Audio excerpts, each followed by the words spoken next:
Boa noite, estamos iniciando mais um programa da série Diálogos Impertinentes, uma transmissão ao vivo da TV PUC para todo o Brasil, por intermédio da rede de TV a cabo NET. Nós estamos transmitindo ao vivo do Teatro do Sesc Pompeia. Esta é uma realização do jornal Folha de São Paulo, da PUC, Pontifícia Universidade Católica de São Paulo, e do Sesc Serviço Social do Comércio. Essa série de eventos Diálogos Impertinentes, ela acontece sempre na última terça-feira de cada mês, ao vivo, como eu disse, para todo o Brasil. Na noite de hoje, nós estaremos dialogando em torno do tema a democracia. E estarão conosco nessa conversa Dalmo de Abreu Dallari, que é advogado, professor titular da Faculdade de Direito da USP, da qual foi diretor. Dalmo Dallari é presidente da Seção Brasileira da Comissão Internacional de Juristas, é professor visitante da Universidade de Paris 12, Nanterre, e é juiz do Tribunal Permanente dos Povos. Foi secretário municipal dos Negócios Jurídicos de São Paulo, na gestão Luiz Erundina, e presidente da Comissão de Justiça e Paz da Arquidiocese de São Paulo, tendo publicado bem mais de 30 livros.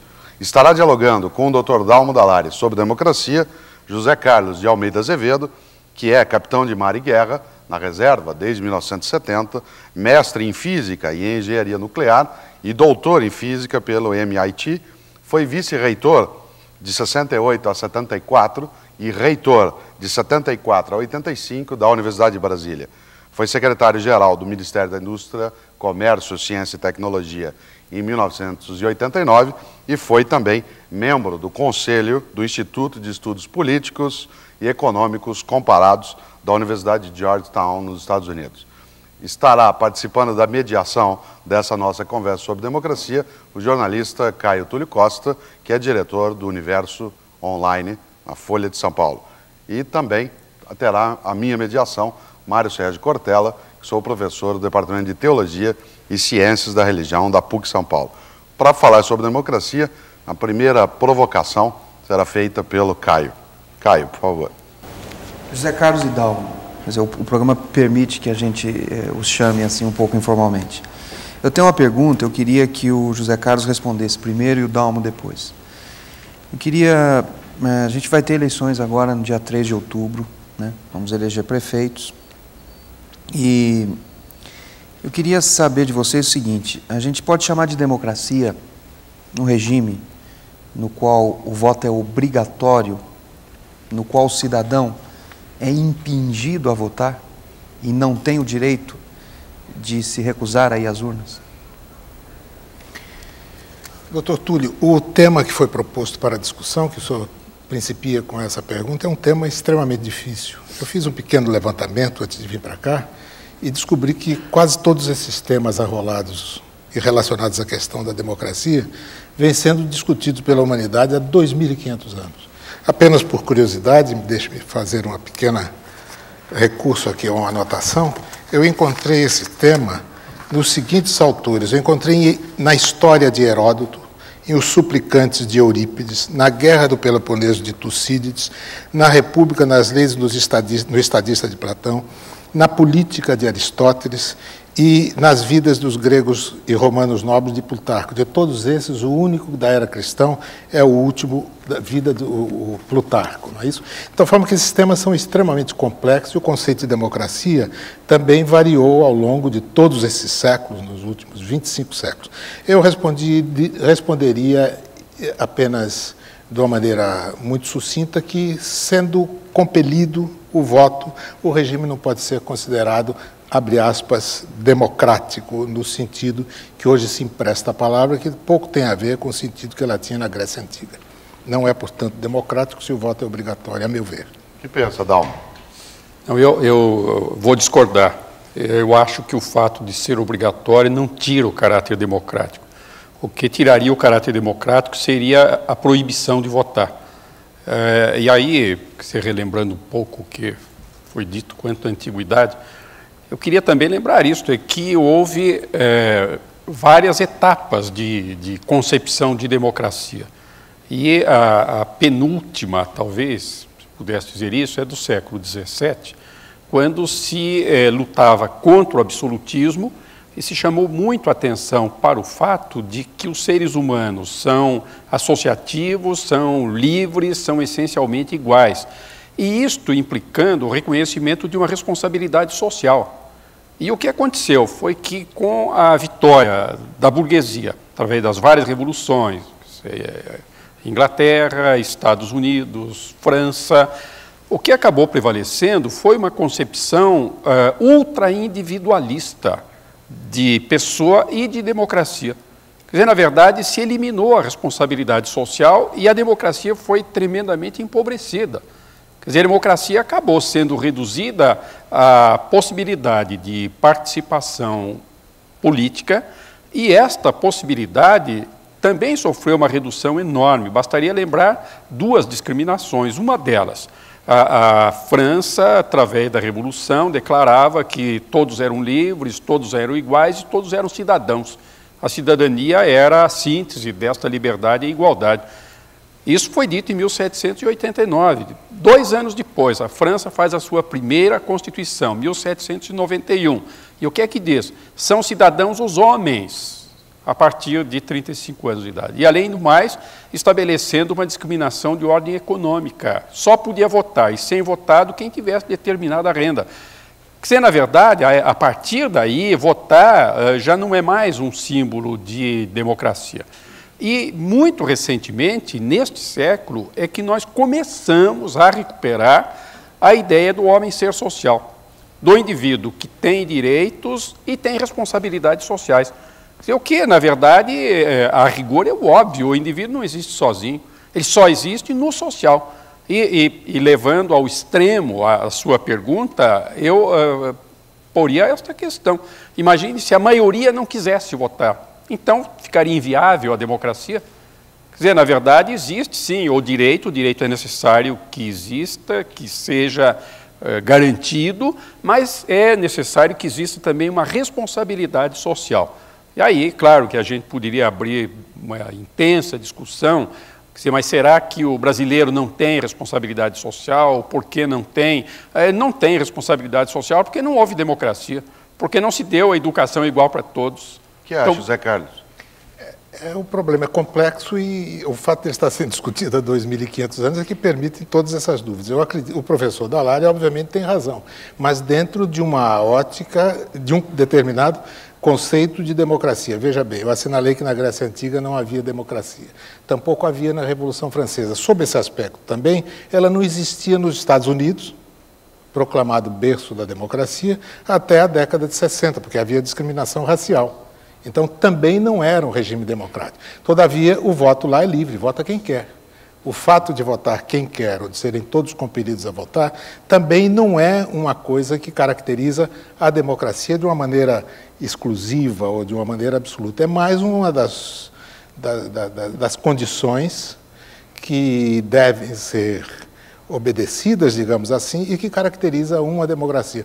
Eu acho que o professor tem razão, mas eu ponderaria que eu também tenho um pouco de razão em relação a essa questão, que é uma questão controversa. Olha isso, que se houvesse realmente, nem precisamos dar muita volta, não é?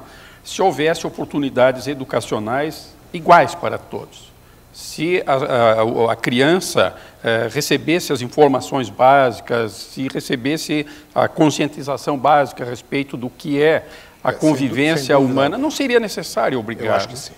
Nesse ponto, o senhor deu toda a razão, senhor.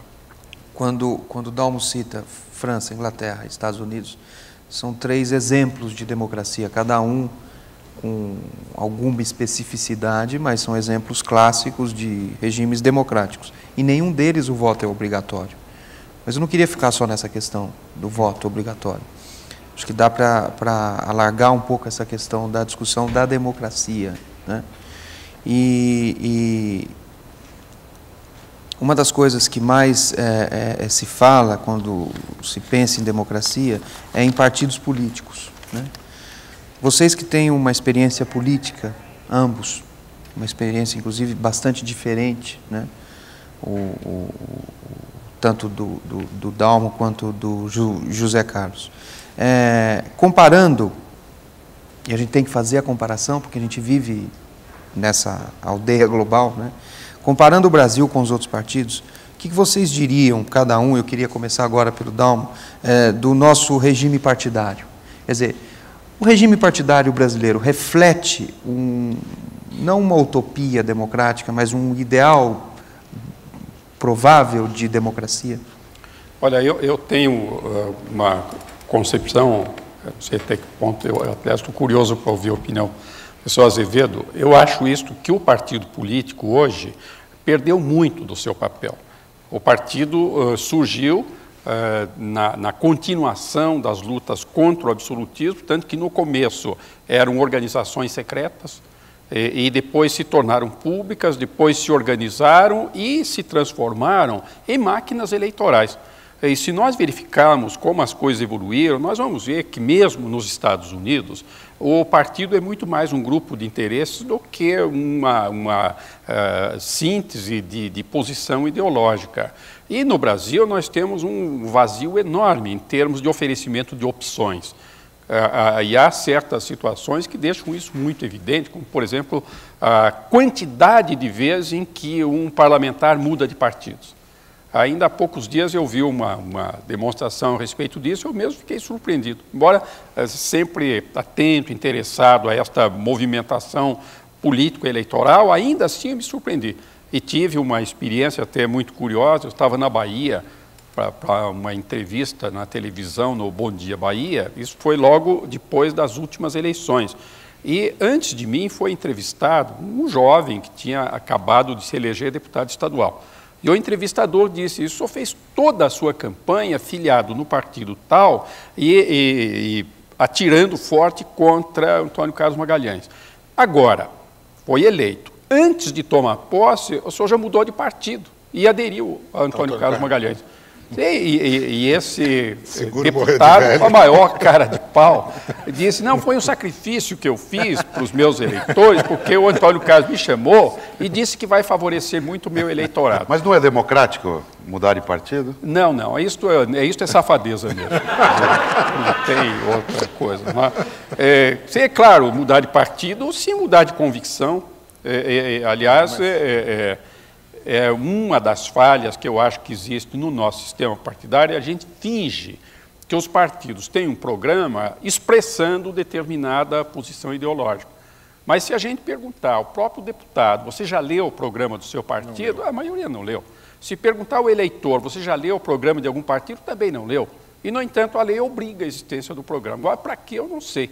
E um outro aspecto que eu acho que também deveria ser repensado, discutido entre nós, é a exigência de que todos os partidos sejam nacionais, o que é uma profunda contradição num Estado que tem organização federativa. Quer dizer, nós temos federação pelo reconhecimento de que há diferenças acentuadas de região para região.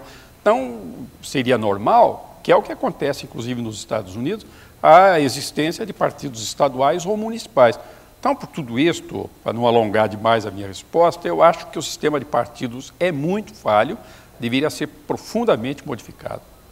Zé Carlos. Eu concordo com o que o professor Dallari disse, procurando fazer apenas uma pequena ressalva. Eu acho que esse exemplo que ele citou, desse deputado que era contra a corrente lá do Antônio Carlos e depois passou a facção dele, ou a partido dele, isso é um indicativo a mais que os partidos brasileiros, como norma, não têm um programa definido.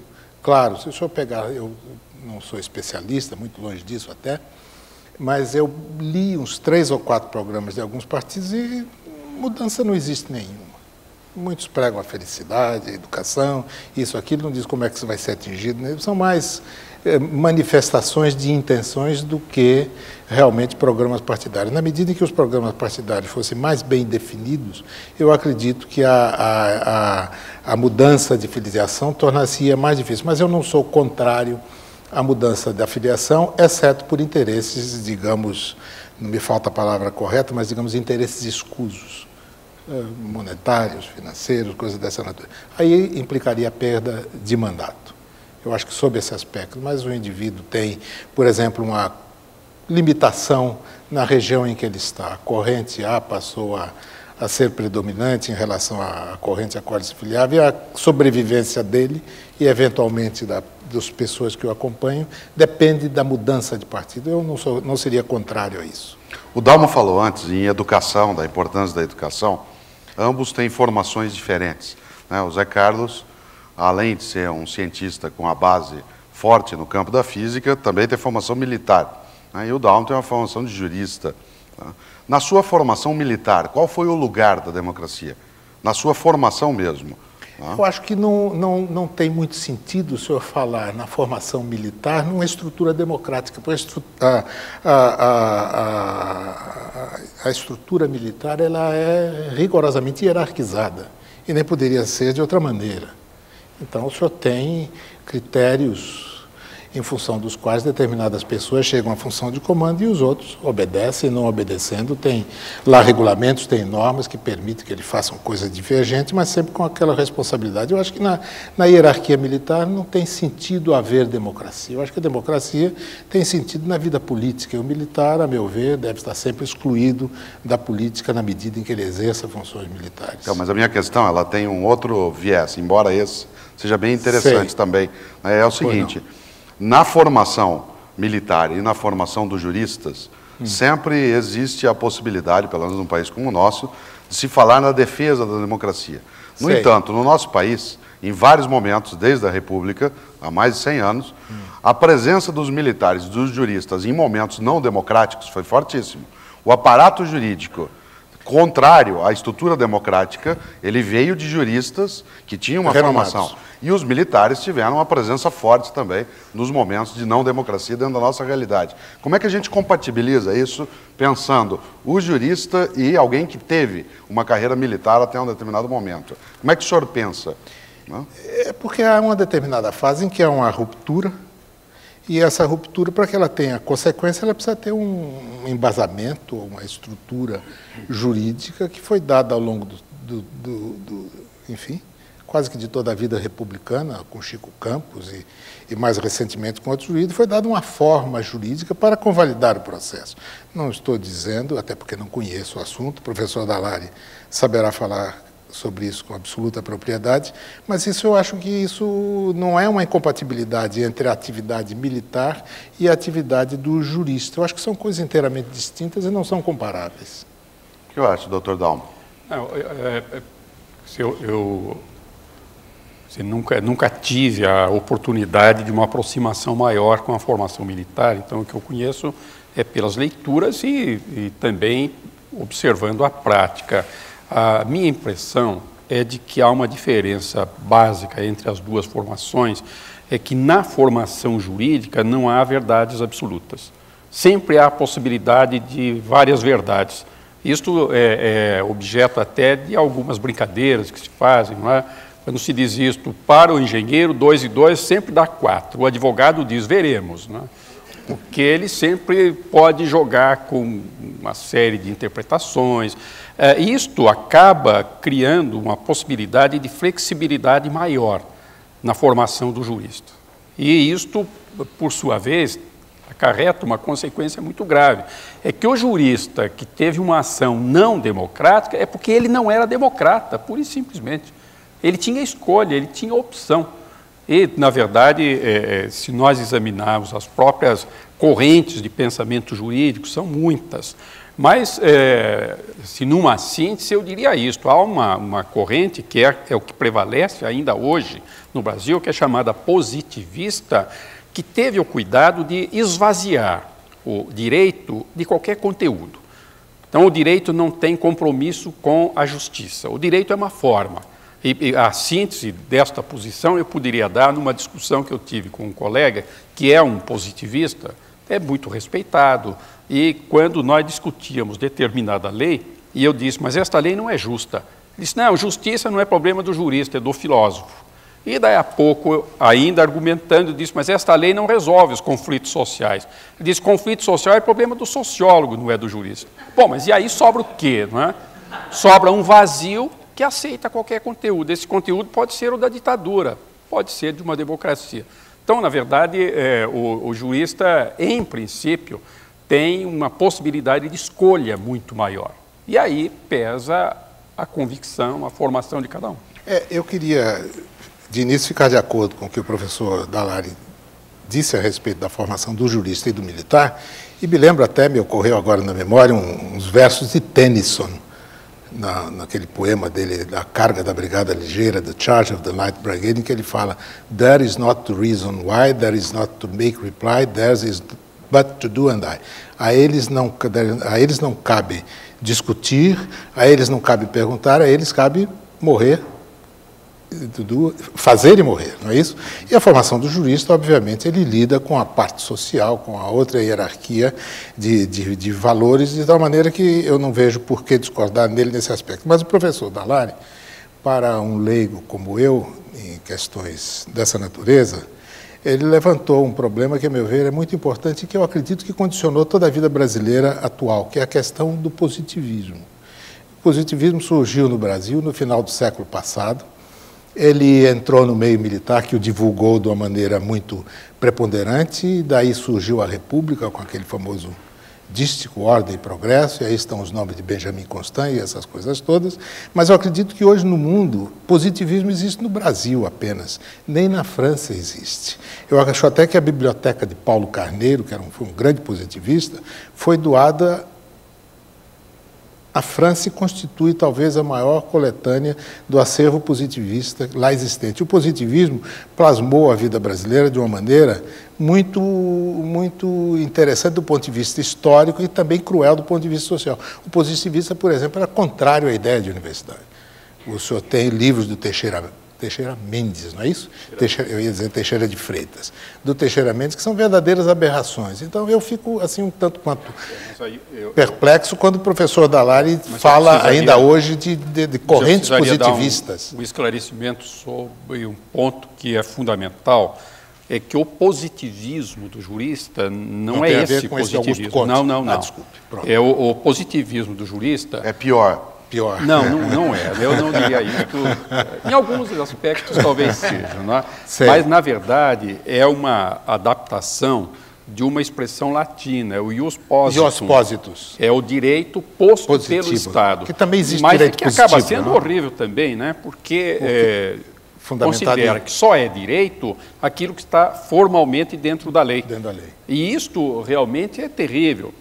Basta a gente lembrar um aspecto até recente da história brasileira. Durante o processo de investigação das irregularidades e corrupção do governo Collor, uma das coisas apuradas foi que o PC Farias recebia dinheiro de grandes empresas para comprar determinadas leis. Ele fazia um fundo, comprava legisladores e comprava leis. Então, esse é o direito brasileiro, o ius positum. Quer dizer, na verdade, isto é terrível, é um perigo enorme reduzir o direito à lei formal. É o que está escrito. Tem a fórmula escrita e posta formalmente pelo Estado.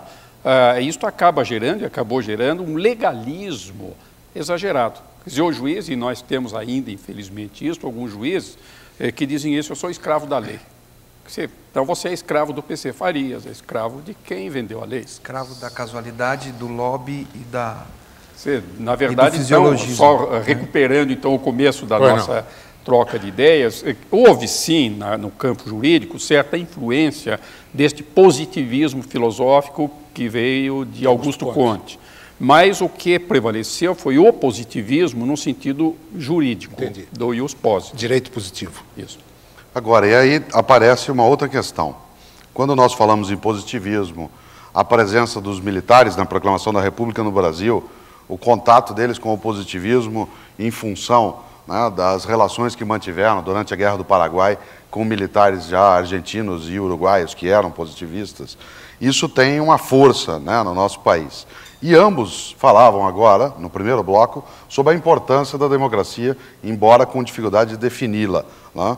E eu tenho uma questão também para ambos, queria começar pelo Zé Carlos.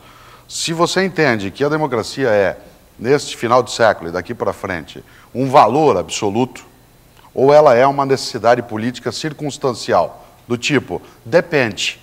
Às vezes a democracia é boa, às vezes é bom não tê-la. Veja, tudo cai na evolução do conceito de democracia, não é isso? Então, veja o seguinte: Marx, quando estava publicando o Capital, ele dizia que a democracia não viria sem a luta de classes. É uma frase parecida com essa. Acontece que naquele mesmo ano, Bismarck autorizava os povos de uma certa região da Alemanha a votar, e na Inglaterra também à classe operária foi dado o direito de voto. Então, o que é a democracia? Eu acho que a democracia ela não pode ser definida em determinados parâmetros, mas me parece, me corrige o professor Dallari, que nós estaríamos muito seguros se disséssemos que democrata é o regime que obedece à Convenção dos Direitos do Homem de 1948. 48? 48, sim. Eu tenho a impressão que por aí o senhor chega a definir melhor, sem muitas divagações de ordem filosóficas ou histórica, se um determinado regime é democrático. Então, a meu ver, os Estados Unidos, até a libertação, o direito adquirido pelos negros a partir de Kennedy, do Luther King, antes disso falava em democracia, só que não era democracia. Mas no Brasil, então, até 1900... Desculpe, Zé Carlos. Pois não. Até 1988, Sim. no Brasil, o analfabeto não votava. Né? O que também é uma forma de exclusão e tem a ver com outras. Então, você considera que o Brasil é democrático a partir da Constituição de 88? Eu acho também que, na medida que o senhor acrescenta determinadas coisas, entendeu? Democracia também é representando como uma distribuição de riqueza, uma igualdade de oportunidade para todos. O Brasil não é um país de iguais oportunidades para todos. Basta sair aqui, qualquer rua de São Paulo, que você vê uma miséria avassaladora. Então, o Brasil, para mim, não é um país democrático nesse sentido de que todos têm acesso a todos os bens da sociedade, ou seja, todos têm direito a uma boa educação, todos têm direito a disputar empregos e coisas dessa natureza. Eu não creio que o Brasil seja um país democrático sob essa ótica. Dalma. Eu acho que foi bem lembrado pelo professor Azevedo a questão da democracia vista além do sistema eleitoral. Ele lembrou a questão da oportunidade de trabalho, oportunidade de educação.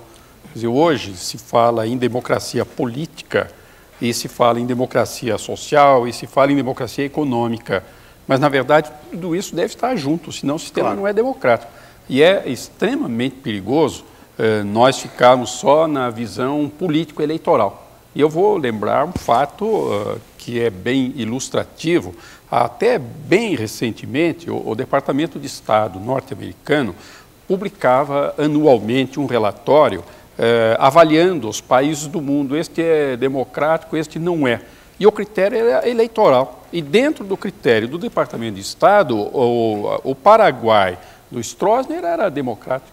As Filipinas, em que o Fernando Marcos conseguia 99% dos votos, era democrático. Por quê? Porque fazia eleição. Então, na verdade, é preciso muito mais do que isso. Agora, voltando ao começo da sua pergunta, eu diria isto, que a democracia hoje é um símbolo. Democracia, há um autor francês, o Birdot, que diz que democracia hoje só lá no fim é um sistema político. Isso é uma filosofia, é quase uma religião, é um sistema de vida. Atitude. Então, nesse sentido, eu acho que é importante nós nos declararmos democratas. Nós queremos democracia. Democracia é uma síntese, é um símbolo. É um pouco também o que acontece com a própria cidadania.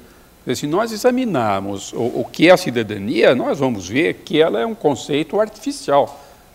Eu até já escrevi isso, que o cidadão matou a pessoa. E basta lembrar isso, que eu já disse no início, que a França disse só são cidadãos os homens, e com isso excluiu as mulheres. Só são cidadãos os que têm determinada renda, então excluiu os mais pobres. Mas, de qualquer maneira, a cidadania hoje é um símbolo e, a partir dele, nós vamos conseguir recuperar a pessoa humana.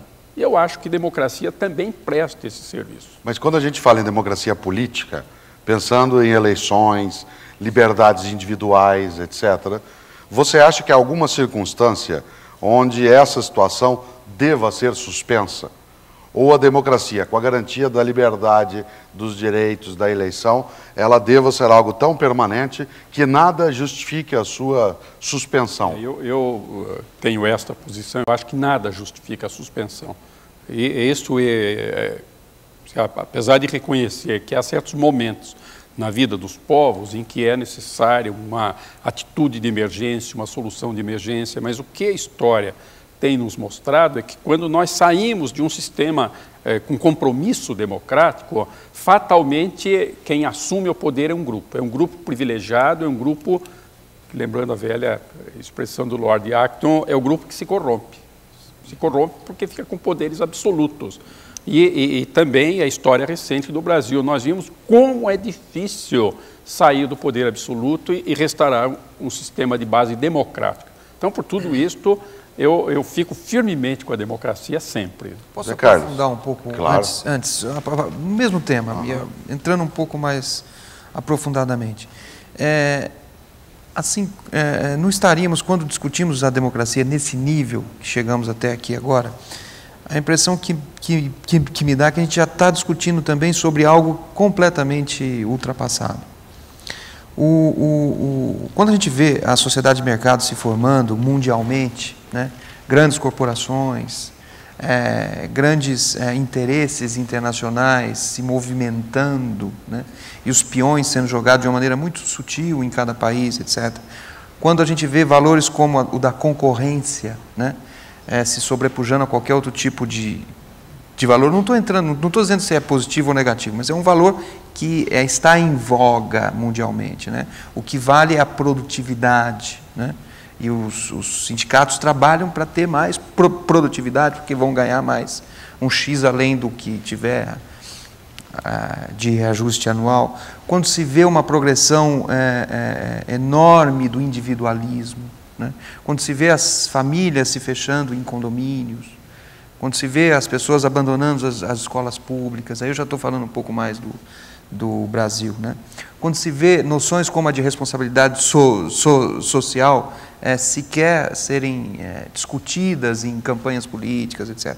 Então, a ideia que se tem é que um novo conceito, que não é o de democracia, que incorporou valores da democracia, já começa a se sobrepujar, a gente caminha para uma outra coisa, quer dizer, fim do comunismo, a Rússia se entregou, né? A China começa a se abrir para o mercado, o último bastião é Cuba, que daqui a pouco cai, ou se transforma. Então, o que sobra de democracia? Quer dizer, nós não estamos caminhando, aí é um convite à reflexão para ambos, nós não estamos caminhando para um outro tipo de sociedade aonde a exclusão, né?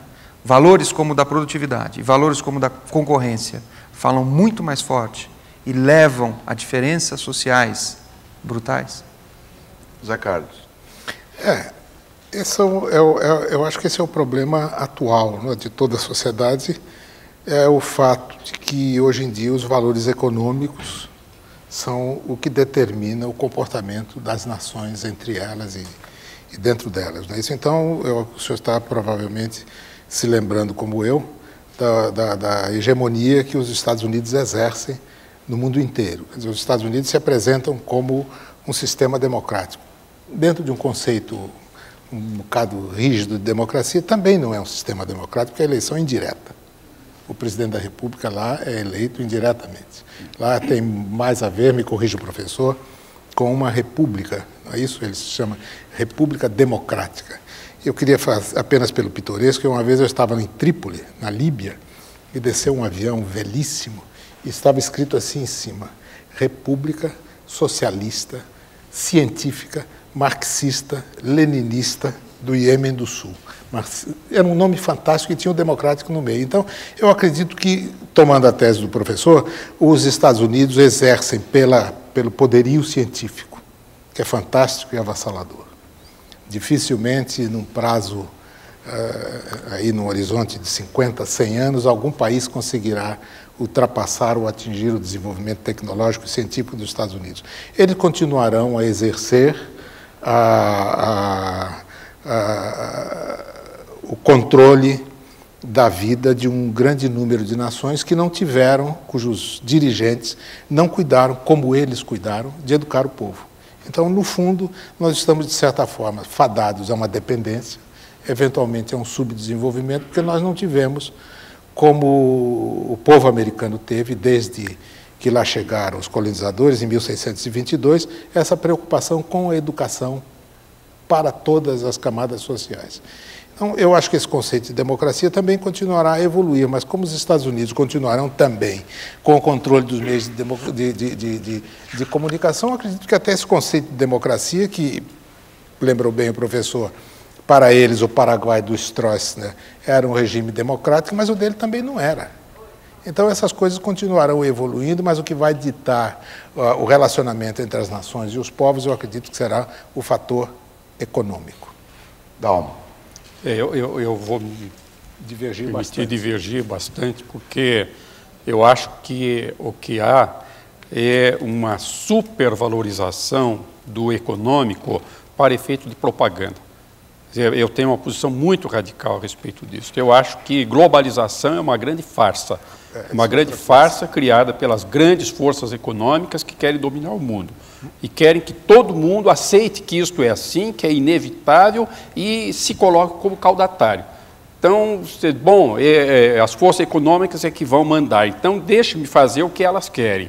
Eu acho que isto é falso, isto é inventado. É um momento e, evidentemente, o grupo capitalista, e nem são todos os capitalistas, é um grupo dominante, está se aproveitando da queda da União Soviética. Então, ficou a ideia de que o mundo será capitalista fatalmente, não tem outro caminho. Eu acho que não é nada disso. Nós estamos vendo, por exemplo, no ano passado, uma resistência enorme do povo francês, o povo que foi às ruas, para que se garantisse a presença do Estado numa série de serviços fundamentais. Nós temos hoje a notícia da vitória do socialismo na Grécia. Então, as coisas não se passam desta maneira. Acho que, felizmente, não. Quer dizer, há valores humanos que estão acima da economia e que sobrevivem, que vão sobreviver, porque fazem parte da condição humana. Mesmo sem dar muita volta, ficando no Brasil, várias circunstâncias, como professor, muito ligado a estudantes, eu circulo muito pelo Brasil. E ainda dizia agora há pouco o professor Azevedo, antes de iniciar esse nosso diálogo, que me impressiona muito bem a posição da juventude brasileira hoje. Um exemplo muito concreto, os alunos, estudantes de direito, estão exigindo cursos de ética. As faculdades de direito, quase que na totalidade, não têm. Dizem isso, a ética é coisa para o advogado, a ordem dos advogados é que deve cuidar. Mas os alunos não estão satisfeitos, eles querem e querem mais, querem saber, por exemplo, na minha área específica do direito, querem saber, mas o direito é mesmo um instrumento de justiça ou ele pode ser a legalização das injustiças? Quer dizer, o que eu faço para dar um sentido à minha vida, um sentido positivo, para realmente ajudar as pessoas, ajudar a instalar justiça, ajudar a conquista da paz? Então, por todas essas razões, eu não acho que haja essa fatalidade da globalização econômica. É porque o professor Dallari situou com muita propriedade a questão no plano moral. No plano social. Quer dizer, nós não podemos admitir que coisas dessa natureza ocorram, mas nós não podemos também fugir, até por uma medida de precaução, de nos prepararmos para enfrentar situações adversas. Nós não podemos deixar de reconhecer que essa globalização é um fenômeno econômico mundial que está aí. A globalização será um benefício para o Brasil ou um malefício? A meu ver, será, de certa forma, um malefício. Nós não estamos preparados para competir tecnologicamente, não estamos preparados para competir sobre vários aspectos, até economicamente, com o mundo desenvolvido. Então, mas nós não podemos deixar que esse artifício existe e que ele vem para ocupar, para dominar, como sempre aconteceu em toda a história da humanidade. Então, eu concordo em gênero, número e caso com o que o professor Dallari disse, com essa ressalva no sentido de que, na prática, isso está ocorrendo. Preparar-nos para que isso não ocorra e não afete o país de forma danosa, eu acho que é um dever que todos nós temos, em particular os educadores, que devem ter atenção voltada para um aprimoramento da educação, do jovem e tudo mais, porque esse mundo está aí, é um mundo que vai ocorrer amanhã. E a sua concepção em relação à organização econômica das sociedades? O Dr. Dalmo falava do não fatalismo, né, como mencionei há pouco. Não existe na história o fatalismo, né? Ele lembrou muito bem o império do Hitler, né, que teria lá 1000 anos, né? Esse não durou 10, E toda a história da humanidade é cheia de, começando talvez com Xerxes, não sei, eventualmente antes, e passando por Dario, pelo Império Romano, todas essas coisas chegam a um determinado tamanho, elas começam a se esboroar, não é isso? Mas há um fator novo hoje em dia, que é o desenvolvimento da ciência.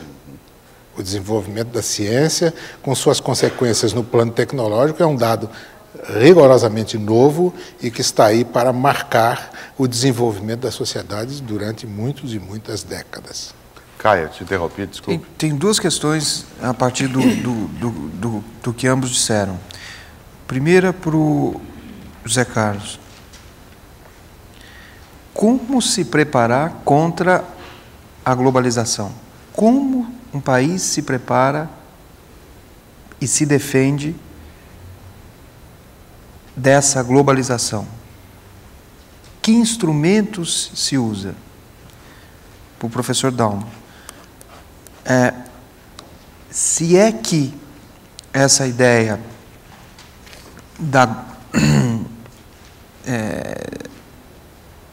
da sociedade de mercado globalizada é uma farsa, como é que nós estamos quase que engolindo essa ideia? Quem é o responsável por isso? Seria a mídia? Eu acho que em grande parte é a mídia que é fortemente influenciada pelos grandes grupos econômicos. Mas o que eu queria acentuar é que aquilo que aparece na mídia não é a totalidade do que acontece no país, que coisas muito melhores, coisas boas estão acontecendo e a mídia não noticia. Mas nós vemos tendo contato direto e coisas boas que acontecem no Brasil e no mundo. Sim, por exemplo, um dado que é bem objetivo, bem concreto, o crescimento dos instrumentos de defesa dos direitos humanos. E isto não é retórica, isto é um fato. Por exemplo, o avanço no sentido de abrir espaços para a participação da mulher na sociedade. Isto é um fato, isto é concreto, está acontecendo, está avançando. E à margem dos interesses econômicos, dos interesses dos grandes grupos econômicos. Um outro dado concreto também, o crescimento das organizações não governamentais. Elas hoje já atingiram um poder de pressão extraordinário. Elas competem em muitas áreas, em muitos lugares, com os próprios grupos econômicos. Eu tenho uma experiência pessoal a respeito disso. Eu pertenço a uma organização não governamental de nível mundial, a Comissão Internacional de Juristas. A comissão foi à Índia, eu participei da missão, nós fomos ao Caxemir, fomos ao Paquistão, para verificar a situação dos direitos humanos. Quer dizer, não porque os governos da Índia, do Paquistão, de repente ficaram bonzinhos, é porque a pressão mundial sobre esses países, pressão feita por organizações não governamentais, era tão forte que eles tiveram que ceder. Quer dizer, na verdade, a força econômica, a força do grupo econômico existe, é inegável que existe, mas existem outras forças que também têm um peso muito grande. Então, por isso, eu dizer que não me parece uma fatalidade nós nos rendermos às imposições de uma cúpula econômica. Veja que ainda agora, volto um pouco à sua pergunta, não é? Nós estamos discutindo a questão da chamada cláusula social. Quer dizer, o que é que se coloca quando se discute a questão da cláusula social? É que esta cúpula econômica mundial quer que voltem atrás os direitos trabalhistas. Então, dizer, bom, férias de 30 dias é um desperdício econômico. E assim, direitos da gestante, tudo isso é considerado um desperdício econômico. Então, há propostas no sentido de retirada disso. E no Brasil, isto em parte é patrocinado pelo governo brasileiro, pressionado, a meu ver, por empresas que querem exportar. E dizendo isso, é melhor a gente tirar os direitos trabalhistas, porque assim a gente produz mais barato e tem mais condições para exportação, o que é uma grande ingenuidade. Não é? Nesta semana mesmo, quando veio o chanceler alemão, Kohl, houve uma discussão muito interessante em Brasília, e que um empresário brasileiro levantou esta questão. A Alemanha é altamente protecionista. Ela pode fingir que está globalizada, mas, na verdade, ela está germanizada mesmo. Quer dizer, criando protecionismo, protegendo a sua produção e disputando mercados sem fazer concessões a esta globalização. Então, eu diria isto, não há uma forma única de resistir à globalização. Cada país terá a sua forma, de acordo com as suas peculiaridades. Por exemplo, uma última coisa que eu queria observar é que há poucos dias ainda eu estava relendo a obra de Tocqueville, A Democracia na América, que é de 1830, e o Tocqueville chamava atenção para isso. Uma das grandes vantagens dos Estados Unidos é ter um grande mercado interno. Ele fica menos dependente dos outros. O Brasil tem um grande mercado interno. Basta que a gente introduza um pouco mais de justiça social, tenha menos miseráveis, tenha mais consumidores, nós não dependemos da globalização. De Carlos, o Caio perguntou a pergunta dele essa questão simples, como evitar a globalização? A pergunta eu tentaria responder dizendo que ela se situa em dois planos. Um a curto prazo, que é a questão econômica, né? Isso o Brasil não aceita, essa globalização, exerce um protecionismo, eventualmente até um isolacionismo, cujas consequências não posso avaliar quais são. E as outras é justamente agir como os demais países, até em tempos recentes, do fim da guerra para cá, agiram que é educando o povo. Lembre-se que havia, o senhor é mais novo do que eu, mas no meu tempo havia uma expressão pejorativa, né, da Coreia. Para a Coreia. A Coreia era um lugar que era o fim do mundo, era o mais atrasado. A Coreia é um país desenvolvido, a Taiwan é um país desenvolvido, Singapura é um país desenvolvido. Então surgiram essas grandes potências econômicas por um fator único, foi a educação do povo. Foi o que ocorreu também com o Japão. O Japão, no final do século passado, era um país feudal. Surgiu a reforma Meiji, em 1880 e poucos, não me lembro dessas datas, mas a partir daí o Japão passou a exercer, a ter um desenvolvimento econômico, social e também político muito grande. Então, a curto prazo, como enfrentar a globalização, resta apenas no plano político, das leis protecionistas e coisas dessa natureza, e no plano econômico, e a médio e curto prazo, 20, 30 ou poucos mais anos, termos um sistema educacional à altura das necessidades do país e do desenvolvimento da ciência, da tecnologia, da cultura e tudo mais no mundo moderno. Nós estamos muito longe disso. Nós falamos bastante nos Estados Unidos, falamos nos chamados tigres asiáticos, que, aliás, tem um percentual de democracia até bastante reduzido, né, em várias situações. Tá?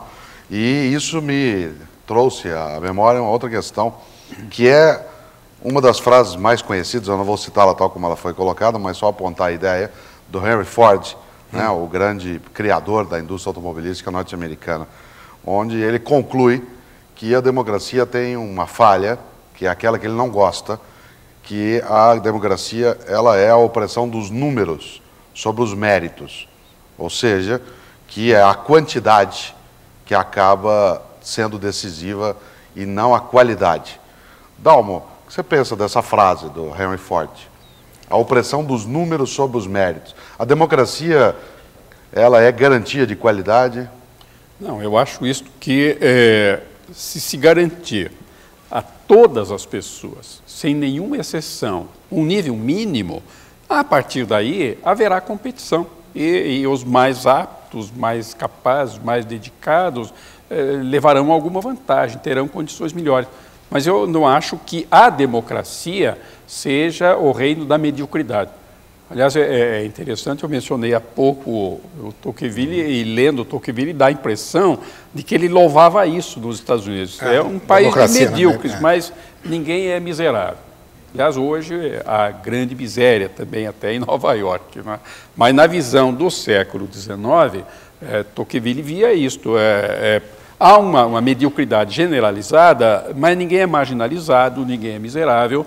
Então, eu acho que é perfeitamente possível fazer essa compatibilização. Mas assegure-se o mínimo, de acordo também com a colocação do professor Azevedo, que o mínimo de educação, o mínimo de oportunidades, que a dignidade básica de todos esteja assegurada, a possibilidade de efetivamente competir, mas isso tudo pode ocorrer, deve ocorrer dentro de um sistema democrático. Acho que a democracia não briga com isso.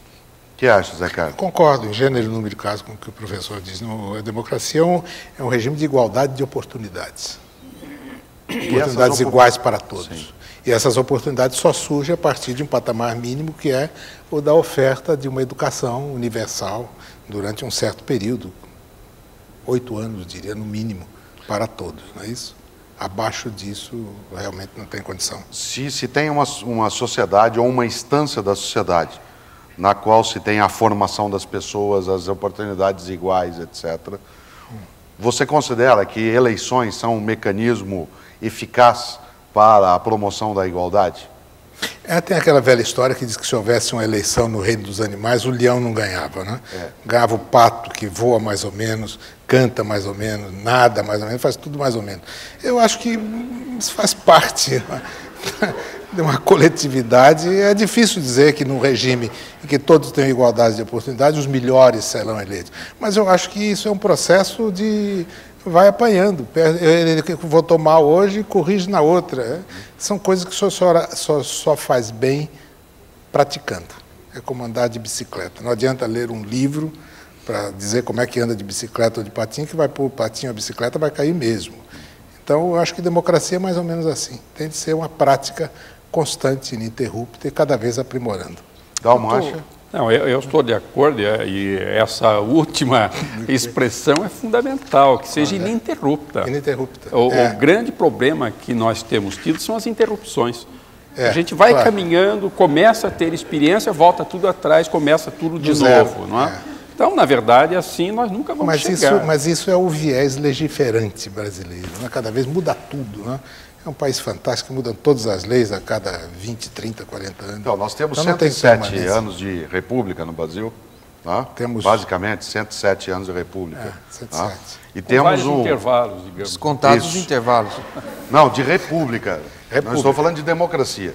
Tá? Se nós contarmos os números, aliás, o número de anos com democracia, as interrupções elas são bastante fortes. Preponderantes. Tá? Se nós considerarmos, por exemplo, que nós só vamos ter o voto universal de fato no nosso país, com a ascensão, a possibilidade de voto aos analfabetos, aqueles que são excluídos socialmente. Em 1988, naquilo que se consideraria hoje uma democracia mais efetiva, nós temos 7, 8 anos, né, dentro desse processo. Agora, essa é uma condição forte mesmo da nossa realidade. Eu acho que, de fato, o Dalmo coloca bem, Zé Carlos também, as interrupções, em tese, elas deveriam desaparecer, né, dentro desse processo. E nós vamos agora para questões que nos chegaram do público aqui ao vivo e também das pessoas que estão mandando fax e telefone. Eu vou iniciar com uma questão aqui do nosso auditório. Por favor. Pois não. Meu nome é Ido Michels, eu sou da Universidade Federal do Mato Grosso do Sul. Eu perguntaria aos dois debatedores, não seria uma simplificação falar que a globalização ela é preponderantemente econômica, quando, com o processo de transformações globais, prefiro o termo, na verdade emergem questões novas, como o próprio direitos humanos, que passam a extrapolar a órbita de um país, né, como a questão ambiental, como agora na reunião da OMC, que vai ocorrer em Singapura, a questão da corrupção, questão dos subsídios, que os países, em termos restritos nacionais, não conseguiram dar conta, de certa forma, e que essa discussão, em termos globais, tenta, pelo menos, recuperar, inclusive a cláusula social. E, nesse sentido, a própria democracia passa por uma nova transformação quando algumas coisas não mais são discutidas de âmbito interno, ou seja, não cabe mais a um país internamente discutir, e sim, como o senhor mesmo colocou, o senhor Dallari, a questão dos direitos humanos, que antes de se discutir globalização já havia a discussão dos direitos humanos, de forma global, a questão ambiental, que é uma forma positiva, por assim dizer, dessas grandes transformações que nós passamos. Seria isso. Dalmo. A questão é realmente muito interessante e eu queria dizer isso, que talvez até haja aí uma questão terminológica, porque globalização é um termo novo usado por grupos econômicos e considerando circunstâncias econômicas. Quer dizer, na verdade, o que houve antes, e aí eu diria, não é desse século, é muito mais, quando Colombo chegou na América, começou a universalização. Quer dizer, na verdade, já a partir daí, das grandes navegações, até a troca cultural foi extremamente intensa. Então, lembrando isso, a própria Holanda, que tinha aqui uma companhia das Índias Ocidentais, tinha das Índias Orientais também. Então, o mundo já estava universalizado. E, mais recentemente, como foi bem lembrado, a questão dos direitos humanos, hoje já se coloca claramente como questão universal. Não há direitos humanos para uns ou que não sejam reconhecidos para outros. Há uma universalização. Então, por isso que talvez haja aí um problema terminológico. É que, na verdade, bem recentemente, se começou a usar a expressão globalização, mas aplicada às circunstâncias econômicas. E querendo dizer isso, todo mundo vai ficar dependendo disso. O mundo é globalizado, então vai haver uma cúpula econômica e todo mundo vai ser obrigado a agir de conformidade com esta cúpula. Não vai ser possível alguém dizer, eu vou agir, vou cuidar da minha economia, sem considerar o que esta cúpula decide ou quer. Então, talvez até nós estejamos de acordo, o que eu acho sim, em questões ecológicas, de direitos humanos, há hoje uma universalização e não é possível nós fazermos alguma coisa relevante ignorando o que acontece no resto do mundo. Mas isto não significa nós nos submetermos a uma cúpula econômica que terá influência ou direção sobre o mundo inteiro, globalizando a sua influência. Zé Carlos.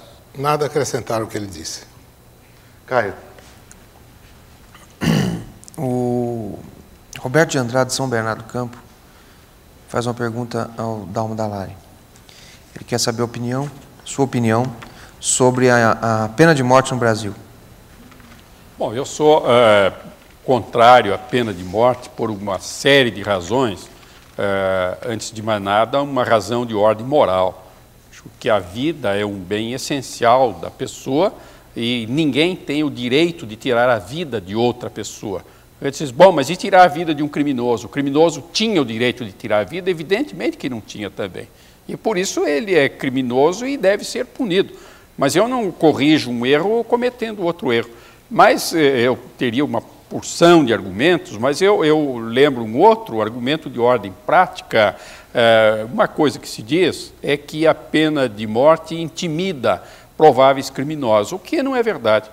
Basta nós termos um exemplo nos Estados Unidos, onde há pena de morte, a criminalidade violenta é muito mais alta do que na Inglaterra, onde a pena de morte já foi abolida há cerca de 20 anos e a criminalidade caiu.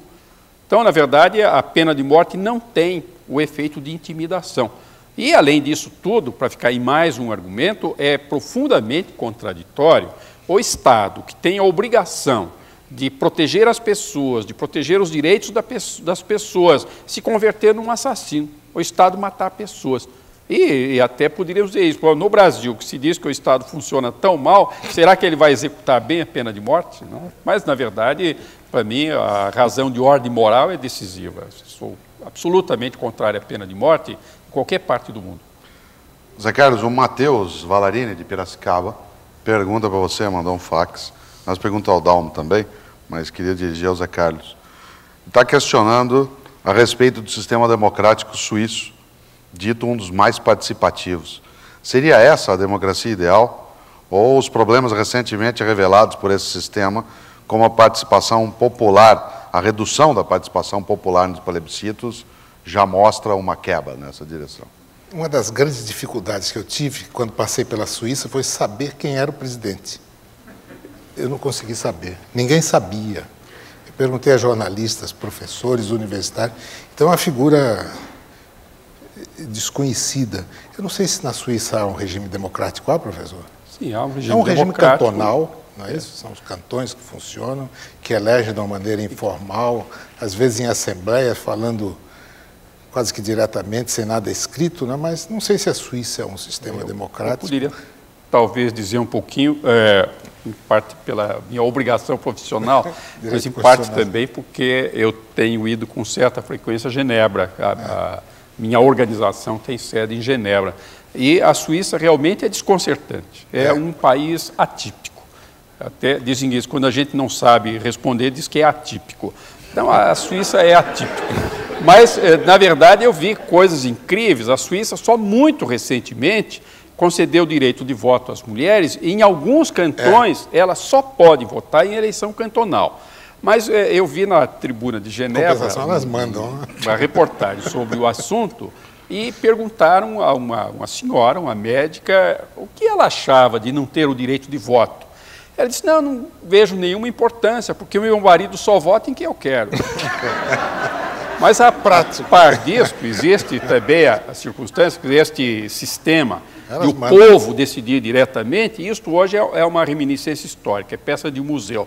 Só existem 3 pequenos cantões que ainda têm isso, é a chamada Landesgemeinde, que se reúne o povo para tomar decisões. Mas, na verdade, isso não tem nenhuma importância. O que a Suíça usa muito são os plebiscitos. Então, com muita frequência, são feitas perguntas ao povo sobre as coisas mais inesperadas. E o povo vai lá e dá a sua opinião.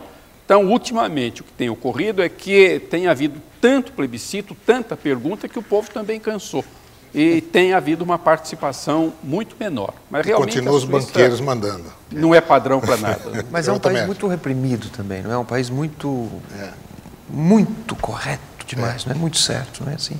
Lá eles perguntam, a gente tem que perguntar quem é o presidente. Ninguém sabe. Aqui a gente tem que perguntar por quê. Caio.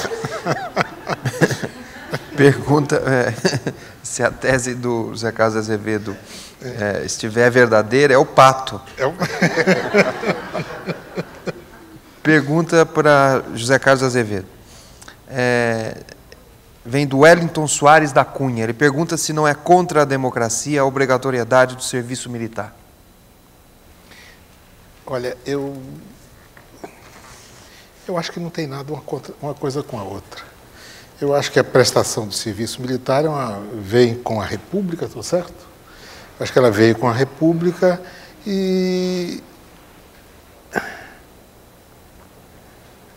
realmente eu não sei responder com a precisão que o autor da pergunta espera, mas eu não sou contrário à prestação do serviço militar. Obrigatório?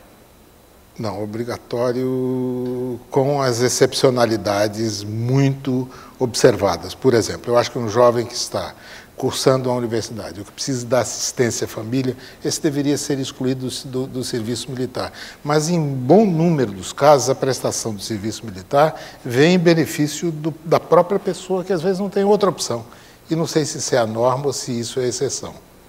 Eu não sei responder, porque eu precisaria dos dados estatísticos. Em tese, eu não sou contra.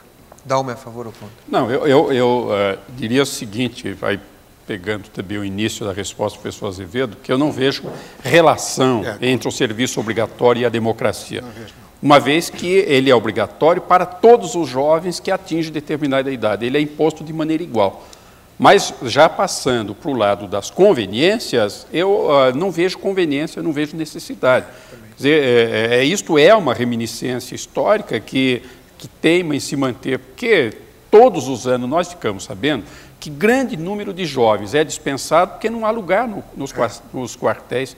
Então, realmente, nós poderíamos abrir mão do caráter obrigatório, porque nós teríamos jovens em número suficiente para ocupar as vagas disponíveis. São exatamente jovens de famílias mais pobres que, indo para o Exército, têm uma possibilidade de trabalho, de educação, de melhorar, talvez, a sua formação. Então, realmente, eu acho que já é tempo de nós abrirmos mão da obrigatoriedade, não haverá nenhum prejuízo, mas realmente não me parece que haja algo de antidemocrático nessa exigência. Nós temos uma questão do auditório, então, por favor. Meu nome é Mara Silva, eu gostaria de voltar um pouco à discussão em termos de Europa. O senhor falou muito bem a respeito da interrupção que normalmente a democracia sofre. E eu gostaria que o senhor analisasse a falta da democracia e a fragilidade que ela tem nos países do Oriente Médio e como a Europa anda lidando com seus grupos minoritários e terroristas, como no caso a Inglaterra com o IRA. É para dar uma questão? Sim. Esse é um problema extremamente grave que tem componentes diversos. Por exemplo, eu fui ao Caxemir. Caxemir é uma região deflagrada, há uma disputa territorial entre a Índia e o Paquistão E há inúmeros grupos armados, na maioria são muçulmanos fundamentalistas. Mas eu pude verificar também a existência de hindus fundamentalistas. Hoje há uma espécie de fundamentalismo mais ou menos difundida e que é absolutamente irracional.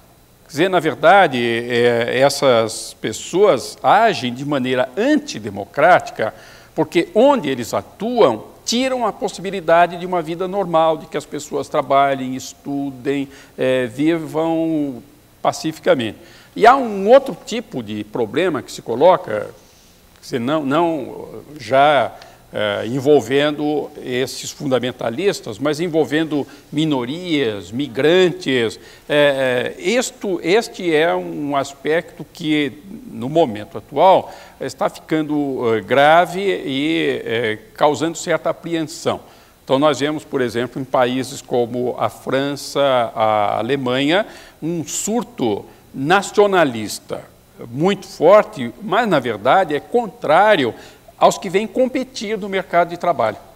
Então, é uma questão extremamente complexa e, por isso, é muito importante, necessário mesmo, que se insista no respeito pela pessoa humana, no reconhecimento da pessoa, seja ela de que raça for, seja qual for a cor da sua pele, a profissão, a sua procedência, para que o tratamento dessas minorias se dê em condições humanas. Aliás, eu só acrescento uma pequena informação que é muito importante. Existe na ONU um organismo que cuida de refugiados.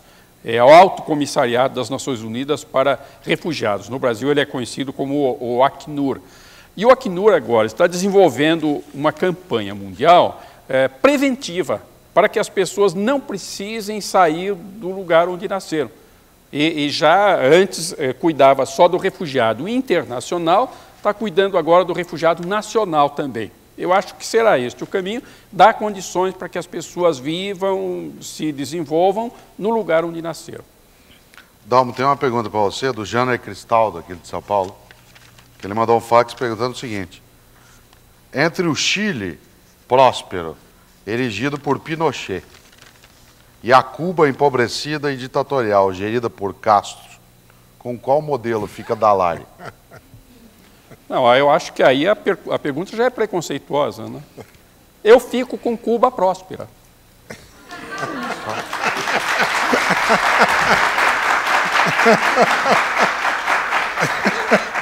Caio. Tem uma pergunta para os dois, para ambos. Do Pedro Paulo, de Jundiaí. Ele quer saber se é possível para uma nação, se é possível para ela ser democrática, se o lar não é democrático. O lar.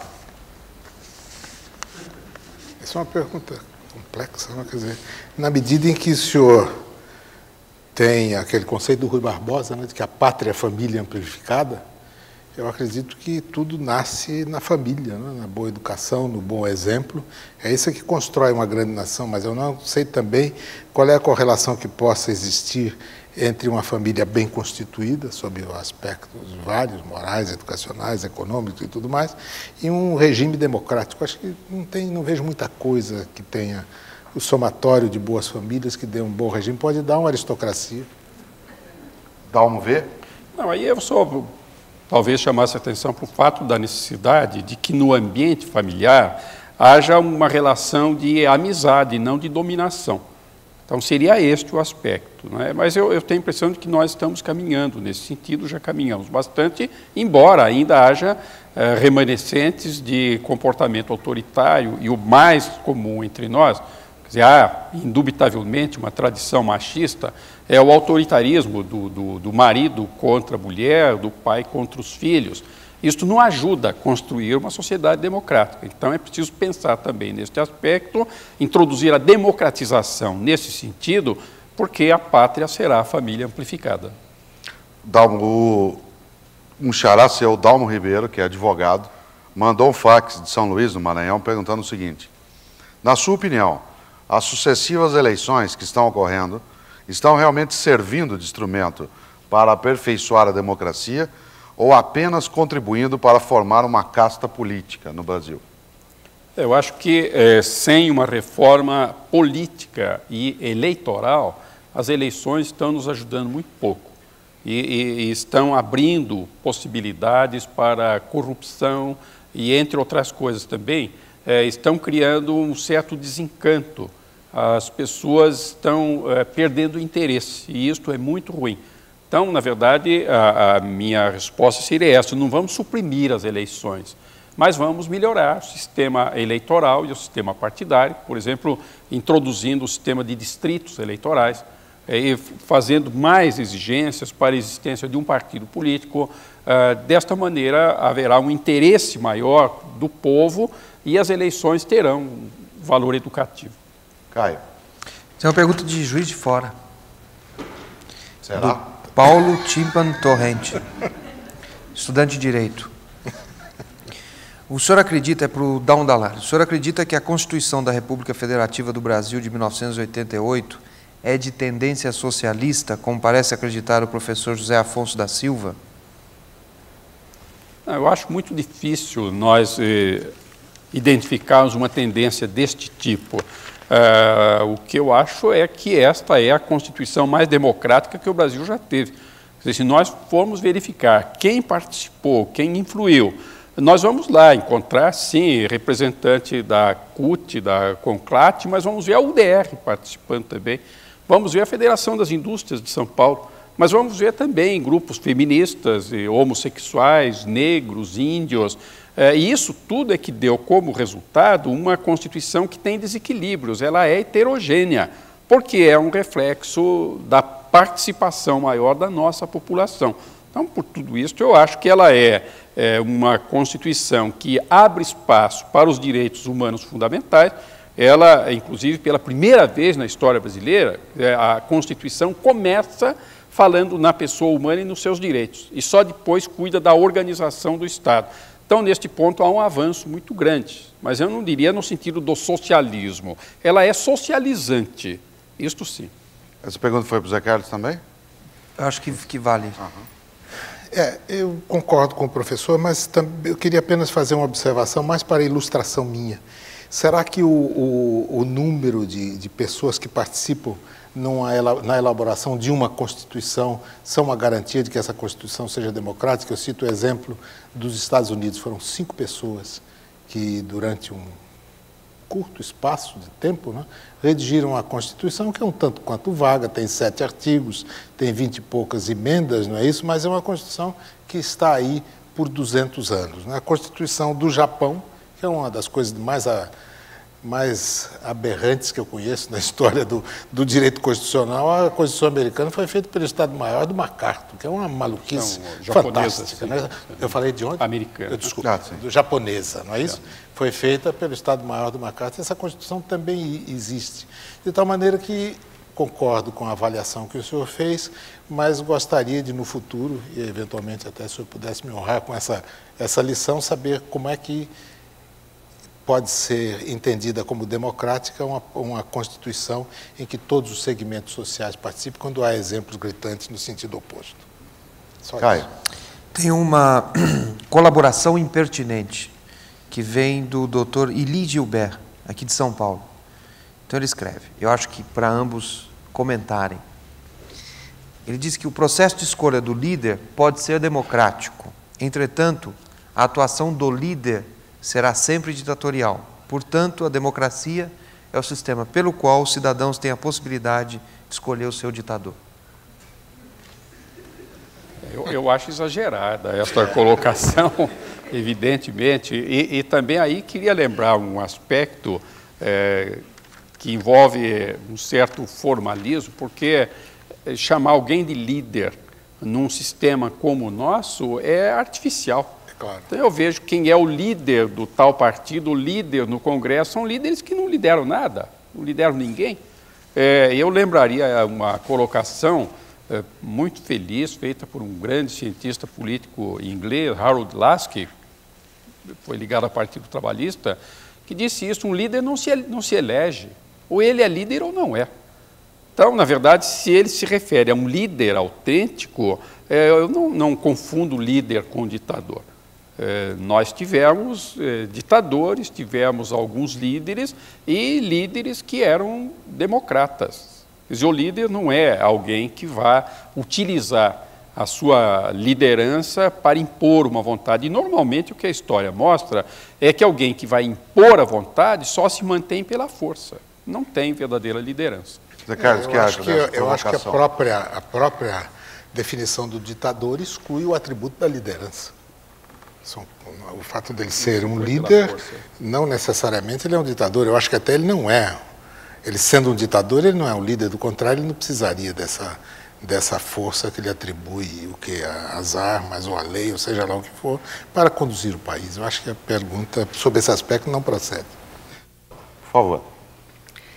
Eu gostaria de saber, quando se fala em democracia, qual é a relação que o professor Dallari pensa sobre democracia, a problemática ambiental, que você já citou rapidamente, e a questão dos direitos humanos no Brasil, já que sou jornalista, letrada em língua italiana e pós-graduanda em comunicação social e pretendo me aprofundar nessas questões.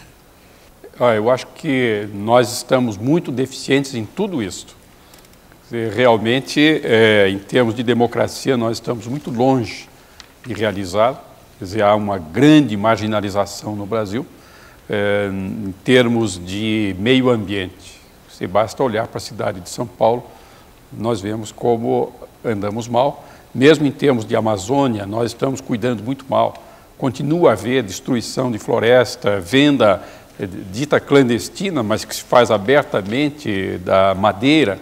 E temos alguns vícios também, a indústrias altamente poluidoras, que continuam poluidoras, e com uma contradição, se deixa a indústria poluir, depois se quer que o povo pague a despoluição.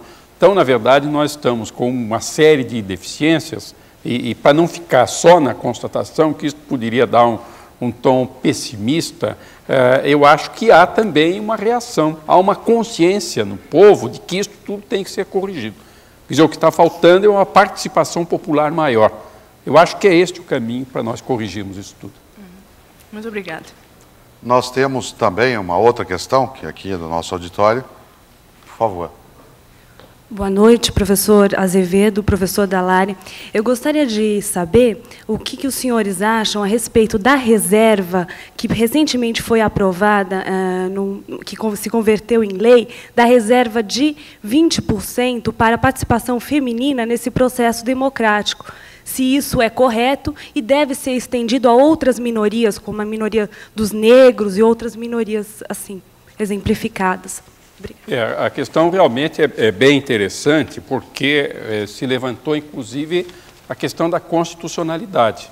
Então, as mulheres receberam o privilégio de ter os 20% no partido. Mas, na verdade, e vendo a realidade, como é que as coisas vinham acontecendo, isto que é um aparente privilégio foi uma compensação para uma discriminação. Quer dizer, isto deverá ter curta duração, mas acho que neste momento é plenamente justificável e constitucional, porque realmente havia uma discriminação. E esta foi a forma encontrada para neutralizar esta discriminação. Caio. Uma pergunta do auditório. A pessoa não assinou, mas a pergunta diz o seguinte: a utilização de técnicas publicitárias na propaganda eleitoral, tanto no Brasil como nos Estados Unidos, segundo a pessoa que perguntou, são prejudiciais à democracia, tal como o propagandismo totalitário dos nazifascistas e comunistas soviéticos. Ele pergunta: a proibição de utilização dessas técnicas não seria um meio eficaz? A propaganda em si não é má, desde que ela realmente seja utilizada de maneira honesta para a divulgação das propostas do candidato, para a divulgação da vida pregressa do candidato. O que é mal e aí é um desvirtuamento da democracia e é desonesto mesmo, é a propaganda enganosa. Nós tivemos agora, recentemente, em São Paulo, uma situação assim, em que um juiz eleitoral, juiz de primeira instância, proibiu uma propaganda que é evidentemente enganosa. E proibiu com base nisso. Até foi muito curioso isso, porque ele usou um conceito que é de defesa do consumidor, que é a proibição da propaganda enganosa. E, infelizmente, o presidente do Tribunal Eleitoral suspendeu essa decisão. No caso do fura-filas, estou falando. Foi exatamente o caso do fura-filas. E o juiz fundamentou bem, era propaganda enganosa. Complemento. A minha preocupação, quando eu fiz essa pergunta, primeiro me apresentar. Eu sou José Roberto, né, sou formado em História, né, e sou da Associação Brasileira de Gays e Lésbicas e Travestis. A minha preocupação é que a gente, no Brasil, principalmente nos momentos das campanhas eleitorais nos últimos anos, né, o senhor colocou assim que a população está cansada disso, né, de eleição, eleição, eleição. Eu pelo menos tenho percebido que todo o processo eleitoral se passa para a população assim, olha, esse é o momento de você decidir a sua vida. E se passa isso o tempo todo e não se resgata, por exemplo, o processo que eu estava conversando com um rapaz ali e estava até me lembrando disso. O processo de elaboração da nossa Constituição de 88 foi muito legal, porque a gente via a população se organizando em grupos, discutindo os problemas de cada grupo, do país, do meio ambiente, de direitos humanos. Então, a gente vivenciou um momento de reflexão, né, em que as diversas contradições eram jogadas e a população ia para aquilo. E hoje o processo eleitoral está muito nisso, furar fila. E a própria, assim, o próprio partido que surgiu nesse movimento democrático, né, que foi o movimento contra a ditadura militar, que foi o PT, o próprio PT hoje utiliza técnicas propagandísticas. Então, você que é um cidadão, você participa, né, participou durante toda a tua vida, eu pelo menos estou com quase 40 anos, de um movimento para que a gente transforme a sociedade num lugar onde a gente possa ter ideias e melhorar essa sociedade. A gente vê esse próprio partido utilizando técnicas propagandísticas igualzinho. Você vê Luiz Erundina mostrando a propaganda eleitoral, sobrevoando. Olha, eu fiz aquilo, que nem Maluf. Quer dizer, isso, de uma certa forma, deseduca. Então, é por isso que eu fiz essa pergunta e era nessa vertente que eu estava querendo colocar. Não, então, o senhor foi secretário da Erundina, o que o senhor acha? Não, eu acho que... no caso da Erundina, mas ele foi também, de maneira, fomos juntos. Eu acho que houve realmente uma concessão ao ambiente, que de fato descaracterizou. Mas é que a campanha eleitoral foi posta assim. Eu não quero dizer que esteja a favor disso, acho errado. Quer dizer, na verdade, a campanha deveria ser de esclarecimento e tentativa de convencimento do eleitor a partir das propostas partidárias, a partir das propostas do candidato ou da vida pregressa do candidato. E, infelizmente, não é isso que está acontecendo. Mas eu queria só fazer uma pequena observação, é que também, em relação a isto, tem faltado continuidade entre nós. Sim? Se houvesse uma militância permanente, se a base do partido ficasse cobrando do partido, o partido não podia fazer isso. E assim também, quando se elege alguém, é preciso continuar cobrando. Também nós colocamos na Constituição o direito à iniciativa popular. O povo tem o direito de propor projetos de lei e não usa isso, não propõe. Então é preciso isso, dar continuidade também à militância. O Paulo, de Volta Redonda, mandou uma questão para o Dalmo, mas que logo no comecinho do programa você já tinha lidado, aquela relação entre democracia e voto obrigatório, a partir de uma questão, né, do Caio. E o Kleber, de Campinas, levanta uma questão que vai pegar num dos pontos que o Zé Carlos também tinha levantado, que é: o Brasil é uma das 10 economias do mundo, mas está entre os 5 piores na distribuição de renda. Uma maior participação da iniciativa popular poderia amenizar esse problema. E na mesma linha, né, para ambos, o Maurício, de Matipó, em Minas Gerais, pergunta: qual seria o caminho para aprimorar a democracia brasileira, onde as qualidades pessoais são suplantadas pelo poder econômico que compra uma eleição com cestas de alimentos, tijolos, cimento, etc.? Começaria fazendo uma pequena observação àquele senhor ali que fez aquela pergunta, porque ele disse que nos Estados Unidos existe essa propaganda eleitoral, como existe no Brasil. Ela não existe, não. Existe o que o senhor vê nas eleições, são na frente das casas, num jardim, um retrato de uma pessoa desse tamanho, e não existe essa fantástica colocação de cartazes, de suja a rua. Isso aí realmente não tem. Eu acho que esse é um processo que deveria ser amenizado substancialmente na vida brasileira. Como a participação popular, é a pergunta que esse senhor fez, não é isso? Uhum. Como a participação popular... Se a iniciativa popular ela pode aumentar o nosso grau de democracia, dada, inclusive, a desigualdade econômica. Ela é evidente que há de ser por aí, que com a maior participação popular, com o aprimoramento da sociedade, e volta a tal história, você sempre cai no problema da educação. Com o aprimoramento da educação, é que o exercício da democracia será mais aperfeiçoado do que é hoje. Então, antes do Dalma até lidar nessa questão, o Márcio Vaz Fernandes pergunta ao Zé Carlos que você tinha comentado que o Brasil não é democrático sob a ótica das oportunidades iguais a todos. Aí ele pergunta, será que existe algum país no mundo que seja democrático sob essa ótica? A dar oportunidades iguais? Eu acho que os países que atingiram um grau de escolarização muito grande, os países nórdicos, por exemplo, Suíça também, de certa forma os Estados Unidos e o Japão, eu acho que esses países têm igualdade de oportunidades. Como aperfeiçoar a democracia? A questão que estava antes, a iniciativa popular, você acabou de dizer que existe um instrumento na Constituição, mas ela não é utilizada.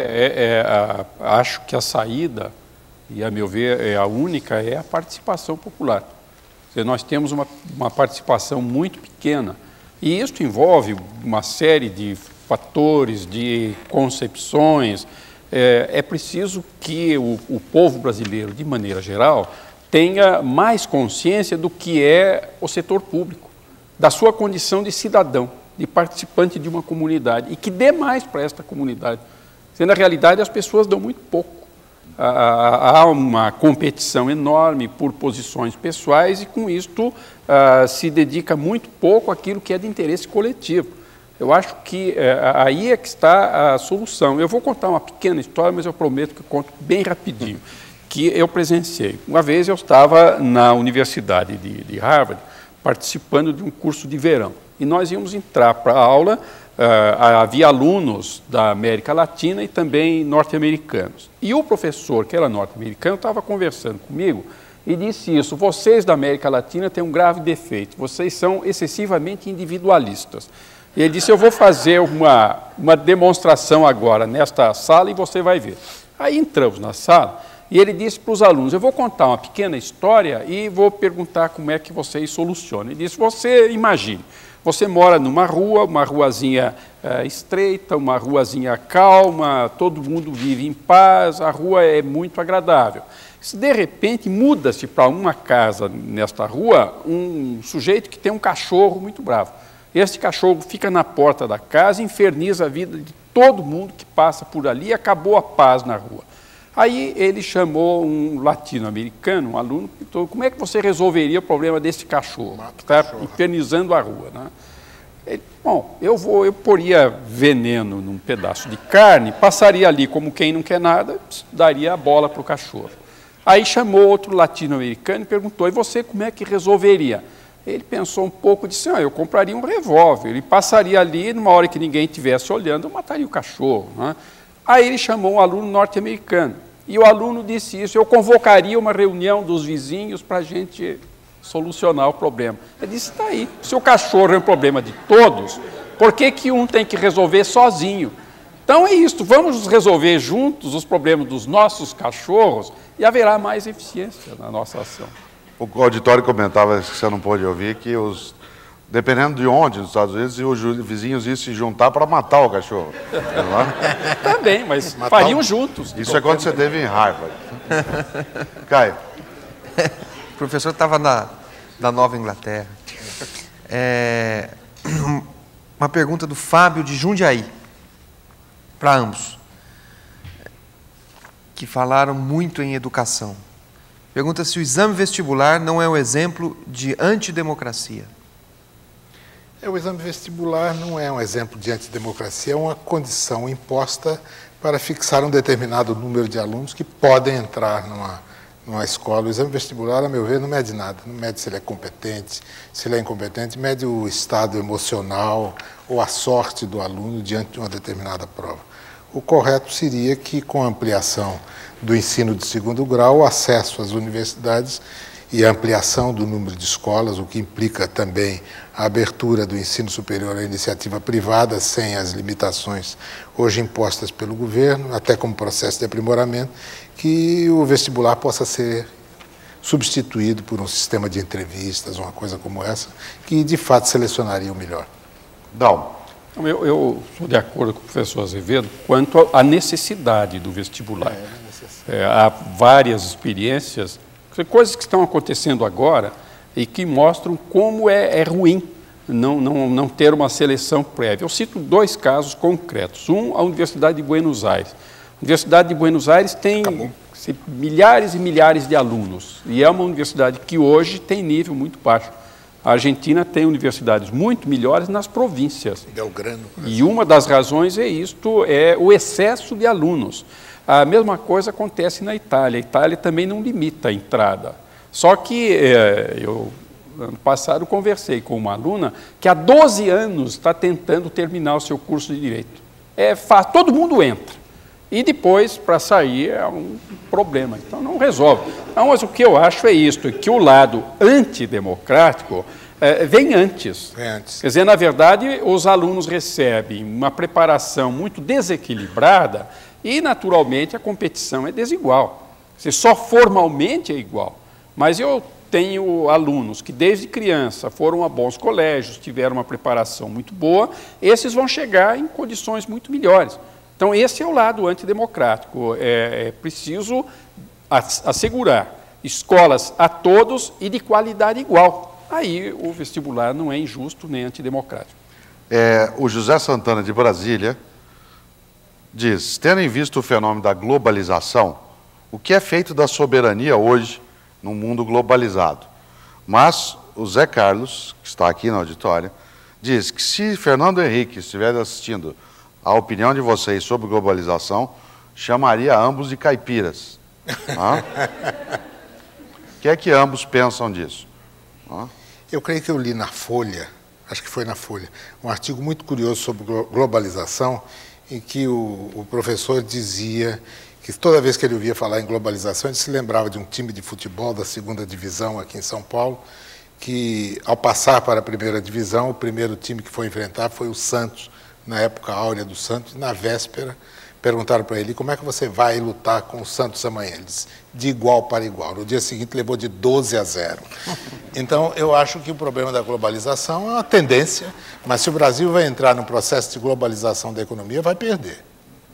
Vai perder porque a competição é uma competição feroz, a tecnologia é muito sofisticada lá fora, os custos de produção são muito mais baratos, as margens de lucro, por pequenas que sejam, pelo fator de escala, gera lucros fantásticos, e o Brasil poderá ficar numa situação bastante adversa nesses termos, mas confio no bom senso das pessoas que estão conduzindo esse processo para que essas coisas estejam analisadas por antecipação e esses males não ocorram. Mas me parece que está ocorrendo no Rio Grande do Sul, com o problema do leite, do gado, essas coisas todas.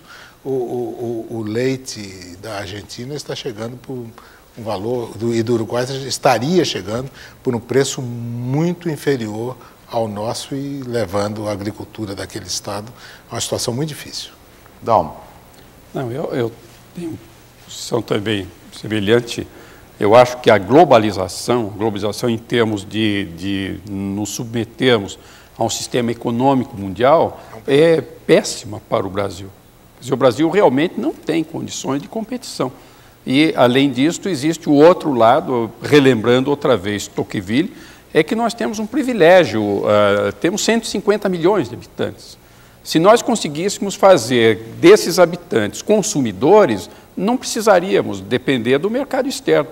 Então, é isso que está sendo necessário, a gente cuidar mais da justiça social, da distribuição da riqueza, aumentar a capacidade de consumo dos brasileiros e não precisamos nos preocupar com globalização. Mas, de qualquer maneira, se a opção foi ser globalizado ou caipira, eu quero continuar caipira. Caio, estamos fazendo um programa muito nacionalista hoje. Para ambos, uma pergunta vem de Pernambuco, de Palmares, do Amauri. Ele quer saber o que seria melhor para a democracia e para o país, o presidencialismo ou o parlamentarismo? Essa é uma pergunta, Caio, que o Melo Luiz aqui de São Paulo fez também. Se a instituição do parlamentarismo do Brasil não contribuiria para o aperfeiçoamento do processo democrático. Então, eu tenho uma posição bem definida a respeito do assunto, até já escrevi sobre isso. Eu acho que a melhor solução é nem parlamentarismo, nem presidencialismo, porque, na verdade, os dois, parlamentarismo e presidencialismo, são formas históricas. Quer dizer, o parlamentarismo não nasceu de um teórico que tivesse proposto, nasceu da realidade. Entre outras coisas, é um dos aspectos, mas é muito curioso, uma das razões de criação do parlamentarismo é uma criação inglesa, no começo do século XVIII. Uma das razões é que morreu uma rainha da Inglaterra, a Rainha Ana, morreu solteira, e o parente mais próximo era um príncipe alemão, Jorge de Hanover, que foi Jorge I da Inglaterra. A Inglaterra teve um rei que não falava inglês. Então, por isto, o ministro, que na ocasião nem se chamava primeiro-ministro, foi se chamar depois, era quem ia ao parlamento para discutir as questões do governo. E, a partir daí, os membros do parlamento, Câmara dos Comuns, disseram isso. Bom, se é este ministro quem está governando, então só será primeiro-ministro quem tiver o apoio da maioria do parlamento. E aí se criou o parlamentarismo. O presidencialismo foi uma criação norte-americana também do século XVIII. Por quê? Porque os norte-americanos não queriam aristocracia, romperam com a Inglaterra e tiveram que inventar uma forma de governo. Inventaram a República Presidencial. E neste século, mais recentemente, nós temos o caso da França, que não é nem parlamentarismo, nem presidencialismo. É um sistema francês de governo. Então, a minha proposta é essa, vamos criar um sistema brasileiro de governo. Esse será o melhor para o Brasil. Até porque, se o senhor analisar a questão da Inglaterra, o senhor poderia classificar a Inglaterra como uma monarquia aristocrática, parlamentarista e democrática. Seria isso? Porque é uma monarquia, porque tem uma rainha. O sistema é parlamentarista, porque o regime é parlamentarista. O senhor tem a Câmara dos Lordes, não é isso? Que seria uma aristocracia. De tal forma que copiar o padrão tal como ele está, isso é uma coisa que só me ocorreu agora com o professor Dallari, também não funciona. Essa mania de copiar, porque lá fora dá certo, aqui também dá. E a mesma observação que ele fez em relação ao sistema americano, que é uma criação tipicamente americana e que funciona nos Estados Unidos. Parece que aqui não funcionou, não sei. E também parlamentarismo. Hoje existe uma variedade enorme. Se é parlamentarismo, mas qual deles? Não? Mas realmente o que me parece melhor é discutir a partir da nossa realidade qual é o tipo de governo mais adequado para o Brasil. Então, nós estamos encerrando mais um programa da série Diálogos Impertinentes, na noite de hoje, ao vivo, do Teatro do Sesc Pompeia, em São Paulo, numa promoção do jornal Folha de São Paulo, da PUC São Paulo e do Sesc Serviço Social do Comércio. Essa conversa nossa hoje sobre democracia contou com a presença de Dalmo de Abreu Dallari, jurista, professor da USP, e do físico e também professor, que foi reitor da UNB, José Carlos de Almeida Azevedo. Nós agradecemos a ambos, agradeço a Caio Túlio Costa, da Folha de São Paulo, pela mediação e esperamos, aguardamos a todos e todos num próximo Diálogo Impertinente. No próximo mês, na próxima última terça-feira do mês seguinte, outubro, nós teremos um diálogo sobre a morte. E nós aguardamos a presença das pessoas ao vivo, aquelas que assim o puderem, ou por intermédio da transmissão nacional. Obrigado e boa noite. Muito bem.